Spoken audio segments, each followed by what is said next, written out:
So here we are, guys, finally at the 2014 Auto Expo here in Greater Noida. So let's start off with Harley Davidson. Now Harley Davidson has done something really revolutionary. They're actually making a bike in India. This is the first time, besides Brazil, they're actually manufacturing a bike from the ground up in India. That's big news for us. It's called the Street 750. It looks phenomenal. It's decent enough to take you anywhere you want to go. So let's take a look at that bike and we'll go on from there.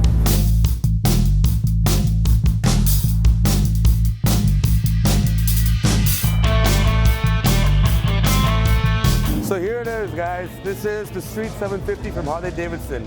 It is a brand new platform for the first time in 12 years. And that's pretty impressive because the bike's also going to be made from the ground up right here in India. And that's also why it has an ex-showroom price in Delhi of only rupees 4.1 lakhs. And that's pretty decent.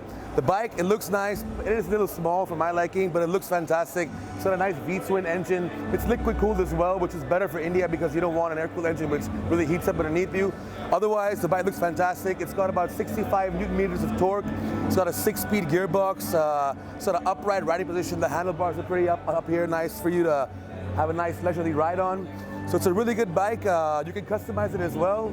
That obviously will cost you more, but for India it's really good. And this is history in the making, guys. Harley Davidson is now being made right here in India. It's fantastic.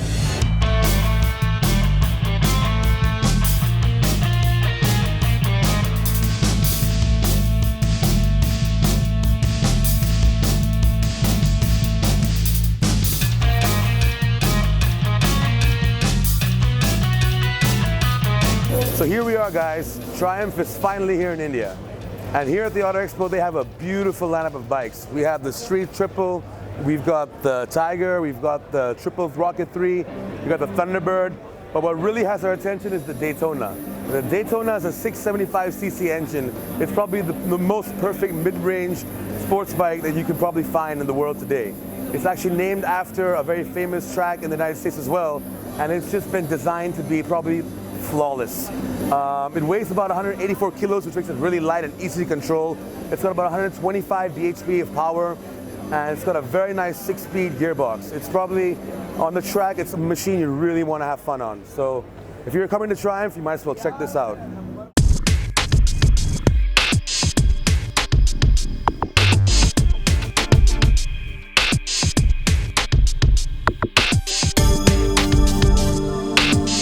So Yamaha India has been focusing a lot on scooters over the past 2 years. But right now, what I see here is the R25 concept bike that was shown at the Tokyo Motor Show last year.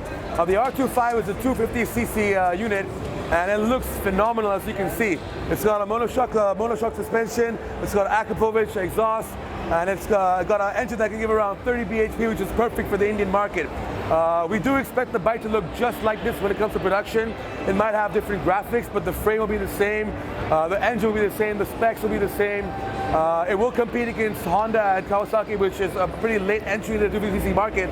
But we do see that Yamaha is actually focusing on a 250 for India. And this is the star attraction here at Yamaha, and we're very excited to see the R25.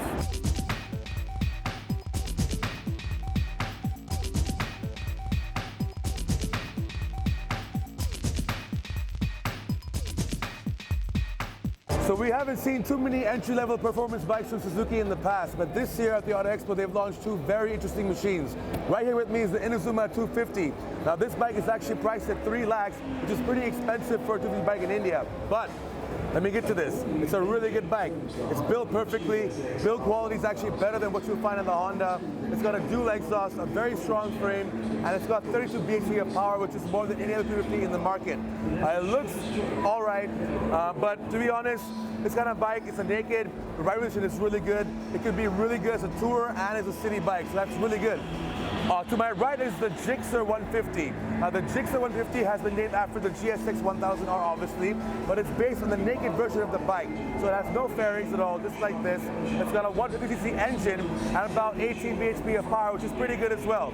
It looks fantastic, and these two products will be big game changers in the Indian market. So check out for Suzuki because they're coming back right now.